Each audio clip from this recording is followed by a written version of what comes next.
De réir tuairisce a doilsithe an gníomhaireacht dom cuimhnú cóhéal nó an EPA, tá níos mó ná gáithríonn den dramhaíl a chuirtear I mboscaí ná bruscair, déanta as ábhar is féidir a athchúrsáil nó a bhuaí.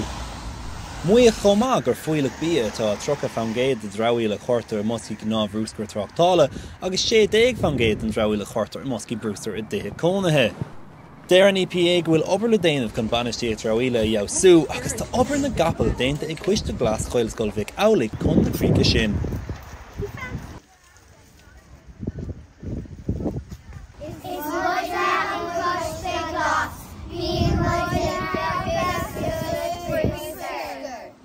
Ngach sem ranga tá gá bhosca bruscair, ceann ord I gcóir papur tírim agus pláisteach, bín athchúrsáil déanta an bruscair seo. Agus an bruscair ná féidir le athchúrsáil, tá an brusca bruscair beag, chuir muid rudaí mar sampla papur floch níos agus an. Iarn gach páiste sa scoilse gan budéal pláisteacha úsáid a cén metal a féidir lena á úsáid. Níos na sneomraí ranga amháin a bhíonn an coiste Glas ag obair áfach. Bíonn siad an muoimhfuoin éir go minic ag bailú bruscair timpeall na scoile ag obair le chéile gan an scoile chomad glán.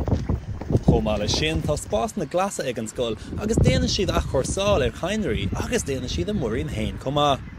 Tá bosca athchúrsáil ag gcóir chainrií an ngach rang freisin, tá an Wee Ireland ag airgid den Lorlin Foundation ar atá na mboscaí lán. Go thugann an bosca móin.